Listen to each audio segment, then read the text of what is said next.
Fear is such an arbitrary thing. What's scary now is different than what was scary 20 years ago versus what's going to be scary in 20 years.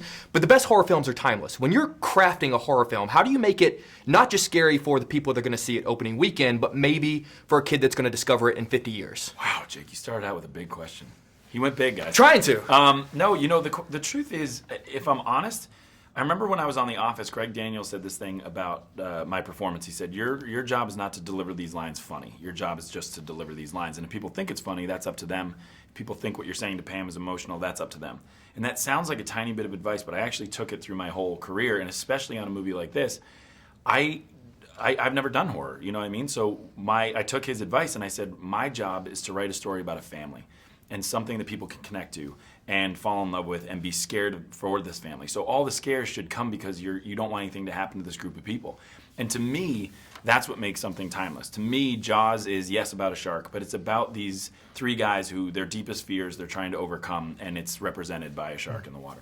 So to that point then, talking about how the great horror films, in my eyes, sort of like sports films, are always about something else. Jaws about the guys, Rosemary's Baby, The Shining, all about something. Yep. So what do you make first? Do you make the family drama and then try to make it scary? Or do you make a scary movie and then throw some family drama in there? For me, it was absolutely the family. So 3 weeks before I read the original script by Beck and Woods, we had our second daughter. Emily had our second daughter. I was just there to watch. And so I was wide open. I'm a sensitive guy. I'll cry at anything, so it's not that big a win. But to be connected like that, I was already in the place of feeling absolute terror, worried that I could keep this little girl safe, keep her alive, and was I a good enough dad? And all those themes are in this movie. And so I connected immediately to the family first. And it's very emotional for me, this movie. And then the scares, like I said, it was almost much more fun to play with because it came from this feeling of, are you scared for this family? I'm recently engaged. I look forward to seeing this film. Thank you very much. Jake. I look forward to seeing this film in 10, 15 years and seeing how it changes once we have... You'll be even more terrified. Yeah, I bet. You'll go, oh no. In the production of this movie, did director John learn anything from actress Emily Blunt that husband John could use with wife Emily Blunt? It's a very good question. The truth is, I learned so much from her. If I'm really honest, a week before we were shooting, I was looking for an editing bay.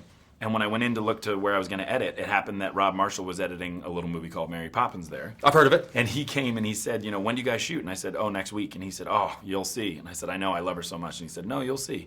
And I said, I know, I'm her biggest fan. He said, no, it's not until you're in the room and she does what she does will you know how good your wife is. And I thought that was a really interesting thing to say.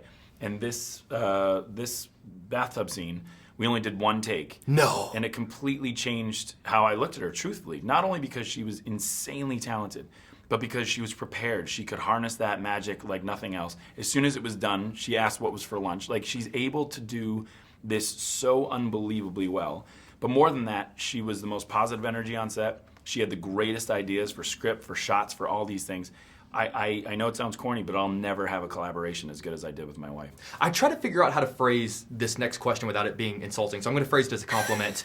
The fact that you and John are married in real life is not the most interesting thing about this movie. I love you for saying it. Okay, and that's fantastic. all we wanted. It took me forever trying to phrase that, because I'm sure you guys were pitched 10,000 different romantic comedies where you're together. We were, yeah. Picking that perfect first film to do together, was it important that the fact that you guys are married didn't overshadow the film itself? That really was my main concern, and that's partly why I recommended a friend of mine at first, because I Can I knew ask this. who? No, and I'll never tell. Fair I'll enough. Never tell. But I know that this idea was so unique and so cool that I didn't want our marriage to be the story coming out of it, and so that's what's been so exciting. Is it's been about the film, about him as a filmmaker, and like, oh yeah, they're also married. It's like that's the side note. Yeah, it was almost like almost when the film was over, it's like, oh, that's right. Oh, that's right. They are married together. Obviously, there's been a lot of press talking about the fact that obviously you are a mother, and you can sort of draw on that for this role. Sure. Does that make a role like this easier because you have it to draw from, or harder because it's always in the back of your mind where you could almost place yourself in these scenarios? It's funny because I think in some ways it's sort of a double-edged sword because yes, I have so much to draw from. I understood this mother so deeply and empathized and got her so deeply. She's very similar to me in many ways. And yet because she's so similar to me, it was almost kind of traumatic playing some of those scenes because it's so close to home for me.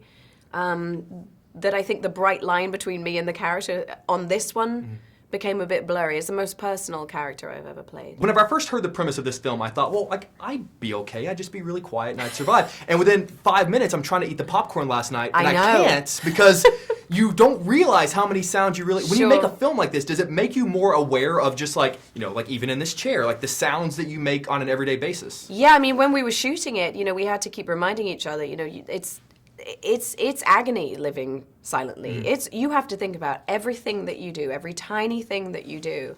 And I think that it was exciting for us to understand that sound is like the enemy of this family. Sound's another character. Sound's the bad guy. So to kind of really be aware of that when we were shooting, it affected the way people move and, you know, pick things up, and so that every scene had that kind of tension to it. Earlier today, someone knocked over a trash can, and I just want... Dead. You're dead. You're done. You're done. You are and because done. of you, I'm probably dead too. Yeah. By proximity to that. Oh, yeah. Yeah, by proximity to your sound.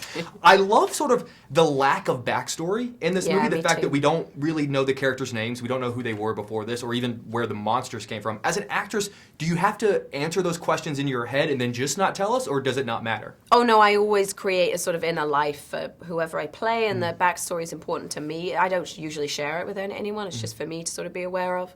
But I agree with you. I think backstory can sometimes be just so unnecessary, and often someone's giving a sort of very self-aware monologue of what they were like as a child, and the audience is like, well, I didn't see you as a child, so it doesn't matter.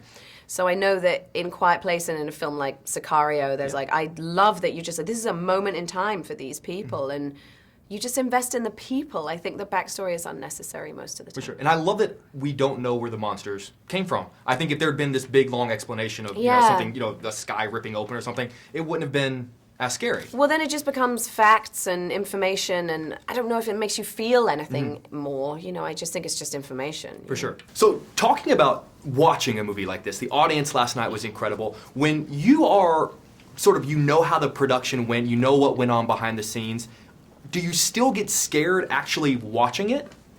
Oh, yes. Sorry, no, I don't mean to cut you off. Oh, yes, I did. I mean, watching it with an audience was so much fun to see their reactions to their screams, the sitting on the edge of the seat. It made it so much fun. And I also get to see everybody's perspective in the film. I see the creature, how the creature moves, and when I saw the creature in the film, it really gave me the chills. And I was scared. I bawled my eyes out just from fear. Me too, me too. I was right there with you. I mean, Millie's a bit of a fan of scary movies. I am not. I'm a bit of a scaredy cat, so... But I was like, sure, I'll watch this movie, I know what's happening. I got in the movie, the first scene when the creature comes and it kills Bo, I couldn't do it. Honestly, I was like, am I really going to have to sit through like 2 hours of this? But yeah, it was like I couldn't like stop. I couldn't relax or eat my food or anything or even drink. Because it was, and I knew what was happening. I was looking around going, imagine what all these people watching it here are thinking. So yeah, definitely I got very scared. To your point, I love watching scary movies with people that don't like scary movies because I like to sort of see them get... Does that make me a bad person? No, because I think it's like, I don't know, it's like a bit of a bravery thing. Because scary movies are usually like journeys that you have to kind of conquer in a way. They're not like, let's just go watch a movie, if you know what I mean. Exactly. I feel the same way Noah does. Now, I was reading a lot about John Krasinski's insistence that your role be played by a deaf actress. I'm just sort of curious as to what that means to you and the significance of a choice like that. I think it's really cool. I mean, and I'm so happy that John chose a deaf person for this role, and a deaf character in his movie. It shows that it represents the deaf community, and it shows other directors and writers that it encourages them to, write more about characters who are deaf, include other disabled people in your stories and in your films and in your television productions. And I think that also that having the experience as a director on set, John was very mindful. He brought in an ASL advisor, he had sign language interpreter, so communication was very easy on set. Fantastic. And as we wrap up, I'm sort of curious, what did you guys learn from John and Emily on set that maybe you'll take to your next project? I learnt from John to always go into a scene not knowing what you're going to do. I mean, obviously you've got to know where to walk and know where to move, but emotionally you should always surprise yourself and take risks, and that's what he taught me to do. Interesting. And Emily is she's very attentive and serious in her work, and she taught me how to express myself, how to be fearful, how to cry. She gave me so much advice, and it was really wonderful to see her be able to change and find a mood and a moment on an instant. She worked really hard to get there. She's helping me to learn that. Guys, you were absolutely amazing. Oh, This is thank seriously, you. I've seen a lot of these movies. This is one of the best ones I have seen in a very long time. So Thank thank you you. so much. Thank you. Very much. It was a pleasure.